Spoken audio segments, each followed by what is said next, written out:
रोजमर्रा के जीवन में हम कई कार्यों में जाने अनजाने में हमारी पांचों इंद्रियों का इस्तेमाल करते हैं, जैसे कि दृश्य, सुगंध, स्वाद, श्रवण और स्पर्श। आज पहल प्रोजेक्ट के अंतर्गत बच्चों ने ग्राउंडिंग टेक्निक के जरिए सीखा कि हमारी इंद्रियां कैसे काम करती है और हमारे मस्तिष्क का कौन सा हिस्सा इसका नियंत्रण करता है। ये तकनीक कैसे हमें तनाव मुक्त और वर्तमान में रहने के लिए सहाय करती है। આજે આપણે બે વસ્તુ શીખીશું, એક તો મન અને મગજ વચ્ચેનું શું અંતર છે, શું તફાવત છે, અને બીજું આપણા મગજમાં, આપણી જે શરીરમાં ઇન્દ્રિયો હોય છે ને, એ આપણા મગજમાં કયા ભાગમાં એનું નિયંત્રણ થાય છે, અને એના સંદર્ભમાં જ આપણે એક ગેમ રમીશું છેલ્લે. કઈ કઈ પ્રકારની ઇન્દ્રિયો હોય છે? હા, જોવાની, પણ એને શું કહેવાય? વિચારવાની ઇન્દ્રિય નથી. 5 ઇન્દ્રિય છે. હવે તમે વિચારો કઈ કઈ ઇન્દ્રિય હશે.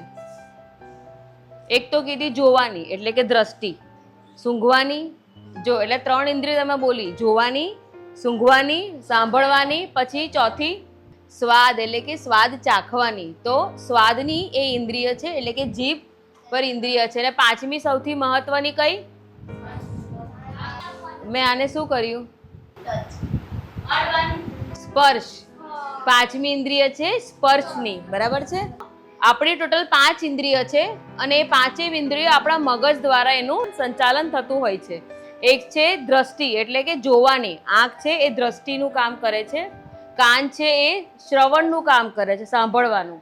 બીજું નાક છે એ સૂંઘવાનું કામ કરે છે. નાક ઇન્દ્રિય નથી, નાક જે કામ કરે છે એ ઇન્દ્રિય છે, સૂંઘવાનું. પછી બીજું જીભ છે એ સ્વાદ પારખવાનું કામ કરે છે. જે આખી ચેતાતંત્ર છે એ બધું આપણા મગજ સાથે જોડાયેલું છે. અચ્છા, શરીરના અલગ અલગ ભાગો હોય છે,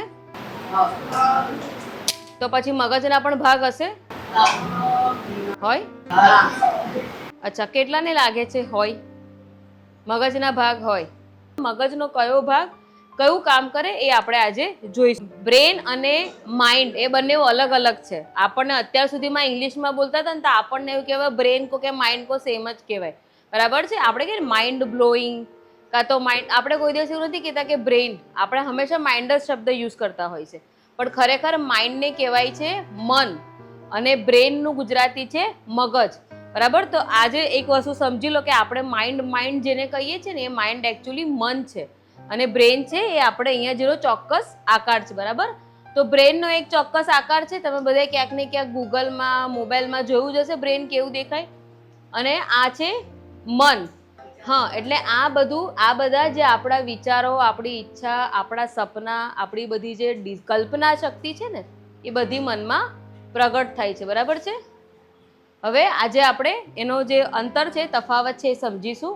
મગજ છે એ માનવ ચેતાતંત્રનું કેન્દ્ર છે. આપણી બધી ઇન્દ્રિય છે એમાં જે ખાસ કરીને સ્પર્શ જે મેં કીધું એ બધાનું સંકલન ક્યાં થાય છે? મગજમાં થાય છે, બરાબર છે? અને મન જે છે એ આપણી ધારણાઓ, આપણા વિચાર, આપણી સંવેદના એમાં પ્રગટ થાય છે. જો મન સારું હશે ને તો આપણે શાંતિથી સારા અક્ષરે નોટબુકમાં લખશું, હોમવર્ક કરીશું. તો મન હોય તો બધા કામ સારા થાય, ને મન ના હોય તો આપણું કામ પણ બગડતું હોય છે. તો આપણા કામમાં ક્યાંક ને ક્યાંક આપણું મન એટલે કે આપણું મૂડ કેવો છે એમાં રિફ્લેક્ટ થતો હોય છે. મગજ છે એનો ચોક્કસ આકાર છે, એનું એક સ્ટ્રક્ચર છે, માળખું છે. મન છે એ કાલ્પનિક છે. શરીરના કોઈ પણ અવયવમાં, કોઈ પણ જગ્યાએ મન છે નહીં. મન આપણી જાતે આપણે એને કાલ્પનિક રીતે એને આપણે વિચારીએ છીએ કે જોઈએ છે, બરાબર? કામ બધું કરે છે મગજ, પણ નામ કોનું આવે? મનનું. આઈસ્ક્રીમ ખાવાનું મન થાય છે, આજે સ્કૂલે જવાનું મન નથી, આજે મને આમ કરવાનું મન થાય છે, આજે મને ડાન્સ કરવાનું મન થાય છે, એને ક્રિકેટ રમવાનું મન થાય છે. તો બધું કામ ભલે કરે મગજ, પણ નામ કોનું આવે? મનનું.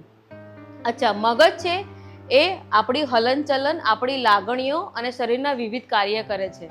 અત્યારે બહાર જોશથી અવાજ આવે, તમે ભલે બધાનું ધ્યાન અહીંયા છે, શાંતિ ભણી રહ્યા છો, પણ તોય બહુ જોશથી અવાજ આવે તો તમે જાણતા હજો ને તમારા હાથ સીધા કાન પર જતા રહે, બરાબર? તમારા ઘર પાસે દિવાળીમાં ઘર પાસે કોઈ ફટાકડા ફોડતું હોય ને તમને અવાજથી બીક લાગતી હોય તો પેલો તો જેમ દિવાસળી ચાપે ને એ ભેગો તમારા હાથ તમારા કાન પર જતા રહે. કારણ કે તમને ખબર છે કે કંઈક મોટો અવાજ આવશે ને મને એ નથી ગમતો, કે હું ગભરાઈ જઈશ. તો જે આપણા શરીરના હલનચલન છે, તમે અહીંયા પીટીમાં રમવા જાઓ કે તમે અહીંયા ગ્રાઉન્ડ પર રમવા જાઓ, હાથ, પગ, જે પણ શરીરના અવયવ હલન ચલન કરે છે એ બધાનું સંકલન તમારું મગજ કરે છે, બરાબર છે. છોકરાઓ ક્રિકેટ રમતા હોય તો બોલ એટલો દૂર હોય ને તો એને તૈયારીમાં ખબર પડી જાય કે મારે ક્યારે બેટ ઉપર ઉછાળવાનું છે, તો એ બધું સંકેત આપવાનું કામ કોણ કરે છે? તો કે મગજ કરે છે, બરાબર. મન છે એ વ્યક્તિના સમજણ અને વિચારને પ્રગટ કરે છે. જે પણ આપણા મનમાં ચાલતું હોય છે એ બધાની અસર આપણા મગજમાં થતી હોય છે. જો આપણું મન નેગેટિવ હોય ને તો આપણું મગજ પણ એવું જ થઈ જાય. અને આપણે સારા લોકો સાથે રહીએ, સારું વાંચીએ, સારી હકારાત્મક વાતો કરીએ, કોઈ પણ સારું સાહિત્ય વાંચીએ, સારા લોકો સાથે રહીએ તો આપણું મન પણ હકારાત્મક રહે અને એની અસર આપણા મગજ પર થાય. જેવું આપણે જોઈએ છે, જેવું સાંભળીએ છીએ એવા જ આપણને કાર્ય કરવાના વિચાર આવે છે. તો આ બધા વિચાર જે છે, આપણી ધારણાઓ, આપણી બધી ઈચ્છાઓ એ ક્યાં પ્રગટ થાય છે? તો કે મનમાં પ્રગટ થાય છે. બીજું છે મગજનો આકાર છે, એટલે મગજને સ્પર્શી શકો છો, પણ મનને કોઈ સ્પર્શી શકતું નથી કારણ કે મનનો કોઈ આકાર નથી. તો હવે આપણે સમજીશું કે આપણી જે ઇન્દ્રિય છે જેના વિશે આપણે વાત કરી એ મગજના કયા ભાગમાં એનું સંચાલન થાય છે. પહેલી કઈ ઇન્દ્રિય છે? પછી સ્વાદ પારખવાની, દ્રષ્ટિ. વેરી ગુડ, બેસી જાઓ. તો આ 5 પ્રકારની ઇન્દ્રિય છે જે આપણા મગજ દ્વારા એનું સંચાલન થાય છે. હવે આ શું છે? મગજના વિવિધ ભાગ અને એના કાર્ય. અત્યારે તમે માઇક્રોસોફ્ટમાં કશું પણ ટાઈપ કરો, તમારે ગુજરાતીમાં ટાઈપ કરવું હોય, હિન્દીમાં ટાઈપ કરવું હોય, બરાબર છે. કીબોર્ડ જે છે એમાં તમને બટન આપેલા છે ABCD કે જે પણ છે એ ટાઈપિંગનું કામ કરે છે, પણ તમે જે દબાવો એ જ અંદર પ્રિન્ટ થાય એ કોણ કામ કરે છે? એની અંદર રહેલું સોફ્ટવેર, બરાબર છે. તો આ જે છે એ મગજ એ બહારનું એક હાર્ડવેર છે અને આપણે જે પણ વિચારીએ છીએ, જે પણ કામ કરીએ છીએ એ બધું અંદર જે પ્રોસેસ થાય છે એ ડેટા એનું સોફ્ટવેર છે, બરાબર છે. તો આજે આપણે મગજના ભાગ વિશે સમજીશું. સૌથી પહેલું છે ફ્રન્ટલ લોબ. અહીંયા ફ્રન્ટ એટલે શું? આગળ, અને બેક એટલે પાછળ. તો આપણે એવી રીતે યાદ રાખીશું. ફ્રન્ટલ લોબ એટલે ક્યાં આવ્યું છે? અહીંયા. અહીંયા તમારા કપાળની આગળ જે છે એ ફ્રન્ટલ લોબ છે. અને ફ્રન્ટલ લોબનું કામ શું છે? તો કે આપણી વિચારવાની ક્ષમતા, આપણા તર્ક વિતર્ક, આપણે જે નિર્ણયો લઈએ છીએ, આપણો વ્યવહાર, વર્તણૂક, આપણી એકાગ્રતા, આ બધાનું સંચાલન. તો આગળનું જે ફ્રન્ટલ લોબ છે એનું કામ શું છે? વિચારવાની ક્ષમતા, હલનચલન, તર્ક, નિર્ણયો લેવા, આપણી એકાગ્રતા એટલે કે કોન્સન્ટ્રેશન. આપણે ઘણીવાર એવું કહીએ છીએ કે આનામાં તો બુદ્ધિ જ નથી, તો આપણો હાથ ક્યાં જાય છે? અહીંયા. કે આનામાં તો આપણે કોઈને એવું કીધું કે આનામાં બુદ્ધિ નથી, હા, અહીંયા આપણો હાથ અહીંયા જાય છે કે બુદ્ધિ નથી. પછી એક્ઝામમાં આપણને કંઈ યાદ ના આવતું હોય તો આપણે ક્યાં હાથ જાય આપણો? યાર કશું યાદ નથી આવતું, હે ને. સ્ટ્રેસ હોય, તણાવ હોય તો પણ આપણો હાથ અહીંયા જાય છે. તો આને કહેવાય ફ્રન્ટલ લોબ, જે આપણા આગળના ભાગમાં આવેલું છે, બરાબર છે. હવે આપણે આમથી આખું આમ જવાનું છે, કયા કયા ભાગ છે. હું જ્યાં હાથ મૂકું ત્યાં તમારે હાથ મૂકવો, તમને યાદ રહેશે. તો ફ્રન્ટ એટલે કે જે આગળ છે, માથાના આગળના ભાગમાં છે, એને શું કહેવાય? Frontal lobe. પછી અહીંયાથી થોડાક પાછળ આવો. પહેલા અહીંયા આવ્યા, પછી આમ ગયા ઉપર, અહીંયા હાથ મૂકો. અહીંયા જે લોકો બ્રાહ્મણ હોય છે ને પેલી શિખા રાખતા હોય છે, ખબર છે? અહીંયા. તો અહીંયા મગજનો માથાનો સીધો વચ્ચેનો ભાગ અહીંયા. હા, બસ તારી ચોટી છે ને એ જ ભાગ. હા, તો એને શું કહેવાય? પેરાઇટલ લોબ. શું કહેવાય? આ જે ગુલાબી ભાગ દેખાય છે ને એ આપણા માથામાં અહીંયા વચ્ચે આવેલો છે, ઉપરના ભાગમાં. એને કહેવાય પેરાઇટલ લોબ. એનું કામ શું છે? તો કે સ્પર્શ, આપણી પીડા, આપણું ચેતાતંત્ર અને આપણું તાપમાનને નિયંત્રણ કરવાનું કામ છે. સ્પર્શથી આપણને ખબર પડે છે કે આ ખરબચડું છે, લીસું છે, ગરમ છે, ઠંડુ છે. તો એ બધાને માહિતીનું નિયંત્રણ કરવાનું કામ, એ સ્પર્શની નિયંત્રણ કરવાનું કામ ક્યાં થાય છે? તો કે પેરાઇટલ લોબમાં. પછી આપણને કશું પણ વાગે છે તો જે આપણને પેન થાય, દુખાવો થાય, એ બધાનું નિયંત્રણ ક્યાં થાય છે? તો કે પેરાઇટલ લોબમાં, પીડા. પછી આ છે ચેતાતંત્ર, એટલે કે જેમ મેં કીધું આપણું સ્પર્શ, જે આખું આપણું ચેતાતંત્ર છે એ બધાનું નિયંત્રણ, આપણી બધી ઇન્દ્રિયો જે છે એનું મુખ્યત્વે નિયંત્રણ ક્યાં થાય છે? તો કે ચેતાતંત્ર. પછી આપણને તાવ આવે, આપણું શરીરનું તાપમાન જે ઉપર નીચે થાય ને, તો જે પણ શરીરનું તાપમાન છે એનું નિયંત્રણ કરવાનું કામ કોણ કરે છે? તો કે પેરાઇટલ લોબ. હવે અહીંયાથી આમ આવ્યા, હવે આમ ગયા, હવે અહીં પાછળ આવતા રહો. ફ્રન્ટલ લોબ, પેરાઇટલ લોબ અને ઓસિપિટલ લોબ. ઓસિપિટલ લોબ બરાબર, અહીંયા મગજનો પાછળનો ભાગ. ઓસિપિટલ લોબનું કાર્ય શું છે? અર્થઘટન, દ્રશ્ય અને માહિતીનો. ઓસિપિટલ લોબ ક્યાં છે? તો કે મગજના પાછળના ભાગમાં છે.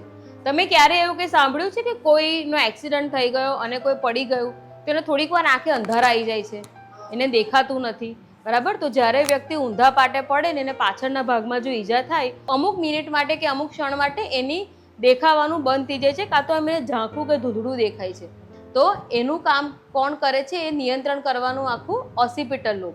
ટીવીમાં જોયું હશે કે કોઈ પિક્ચરમાં વાઘ આવ્યો અને એને પેલા વ્યક્તિને મારી નાખ્યો, તો ત્યારથી તમારા મગજને એ ખબર પડી ગઈ કે તમે એ માહિતી સમજ્યા કે વાઘની સામે આવે કાં તો વાઘ એ જે હિંસક પ્રાણી છે એની સામે ના જવાય. તો આપણે જે દ્રશ્ય જોયું અને જે સમજ્યા એ બધી મગજ એનું પ્રોસેસ કરે છે અને ભવિષ્યમાં આપણે એની માટે તૈયાર રહીએ છીએ કે કોકવાર આપણી સામે આવું આવે તો આપણે શું કરવું. અને મગજમાં આપણે જે પણ માહિતી નાખીએ છીએ એ બધાનું સંચાલન કરવાનું કામ કોણ કરે છે? Occipital lobe. Temporal lobe. Temporal lobe ક્યાં આવ્યો?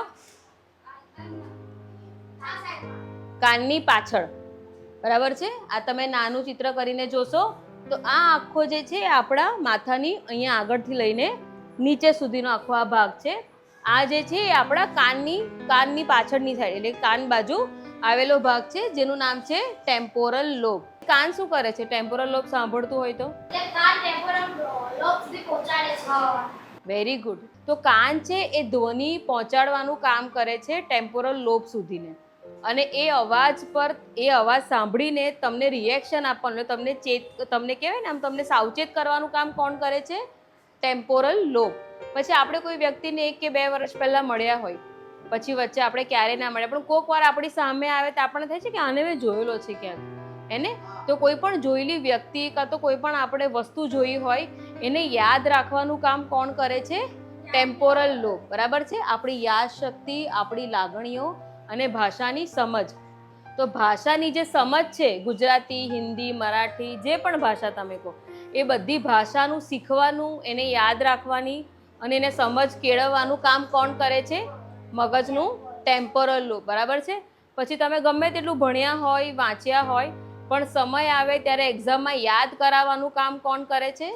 તો કે ટેમ્પોરલ લોબ. યાદ શક્તિ, તમારું સ્ટોરેજનું કામ ટેમ્પોરલ લોબ કરે છે. બરાબર છે? મેમરી સ્ટોરેજ જેમ કીધું છે કે મેમરી સ્ટોરેજ છે એ મગજના ટેમ્પોરલ લોબમાં થાય છે. આ આખું એક જ યુનિટ છે પણ એના અલગ અલગ ડિપાર્ટમેન્ટ છે જેમાં અલગ અલગ કાર્યનું સંચાલન થઈ રહ્યું છે. બરાબર છે? તો આજે આપણે સમજ્યા કે આપણી મન અને મગજમાં શું ફરક છે. બીજું કે આપણી શરીરની જે ઇન્દ્રિય છે એ મગજના કયા ભાગ દ્વારા એનું નિયંત્રણ થઈ રહ્યું છે. હવે હું તમને એક મ્યુઝિક સંભળાવીશ, એ તમારે આંખ બંધ કરીને શાંતિથી સાંભળવાનું છે અને એના પછી એક પ્રવૃત્તિ કરવાની છે જેમાં બિલકુલ અવાજ ના આવવો જોઈએ.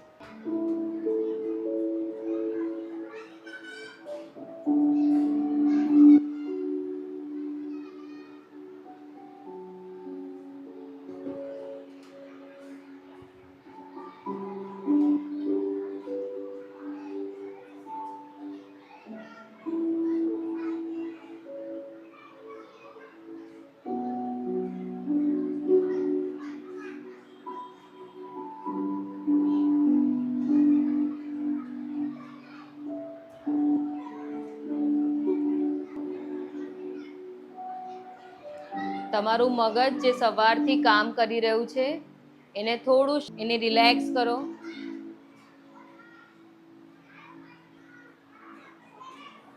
ધીમો અને ઊંડો શ્વાસ લો.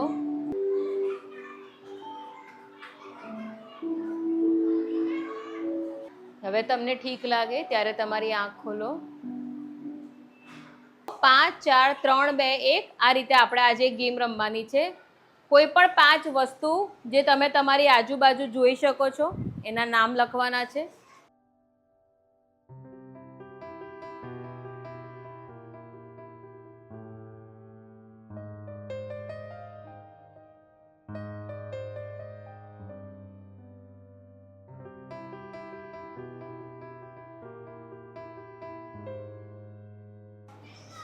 કોઈ પણ 4 વસ્તુ જેને તમે સ્પર્શ કરી શકો છો. એક તો તમારા હાથમાં જ છે. કોઈ પણ 3 અવાજ તમારી આજુબાજુમાં જે સંભળાઈ રહ્યા છે એ તમારે લખવાના છે. મારા અવાજ સિવાય. મારો અવાજ નહીં લખવાનો.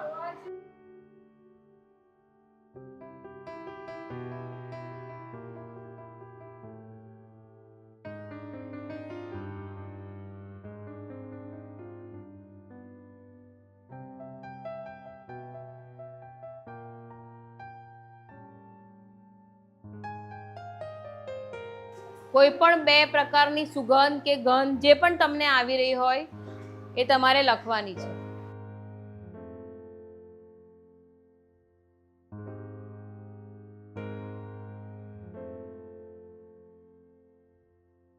હવે આ છેલ્લું છે દિલ. આમાં 2 વસ્તુ કરી શકાય. તમને કોઈ પણ પ્રકારનો ટેસ્ટ તમારા મોઢામાં આવી રહ્યો છે અત્યારે, સ્વાદ, કંઈ પણ તમે સવારે ખાધું પીધું હોય કાં તો હમણાં ખાધું પીધું હોય રિસેસમાં, તો એ સ્વાદ તમારે લખવાનો છે. અને કાં તો તમને કોઈ પણ પ્રકારની અત્યારે લાગણી અનુભવાઈ રહી છે એ લાગણી લખવાની છે. ખુશ છે, દુઃખ છે, કંટાળો છે, કંઈ પણ પ્રકારની લાગણી તમને જે અનુભવાઈ રહી છે એક લાગણી તમારે લખવાની છે. કાં તો સ્વાદ લખો અને કાં તો કોઈ પણ પ્રકારનું ઇમોશન્સ કે લાગણી તમને જે ફીલ થઈ રહી છે એ લખો. અને આ સેમ એક્સરસાઇઝ તમારે ઘરે પણ કરવાની છે. એક્ટિવિટી 5 વસ્તુ જોવાની, 4 વસ્તુ અડકી શકાય, 4 વસ્તુ, 3 વસ્તુ સાંભળવાની, 2 વસ્તુ, 1 સ્વાદ કાં તો અનુભવવાની. કોઈ પણ લાગણી કે કોઈ પણ પ્રકારનો સ્વાદ આવ્યો હોય એ તમારે લખવાનો છે. साथ ही बच्चों ने समझा कि मन और दिमाग में क्या फर्क होता है और दिमाग का कौन सा हिस्सा क्या कार्य करता है.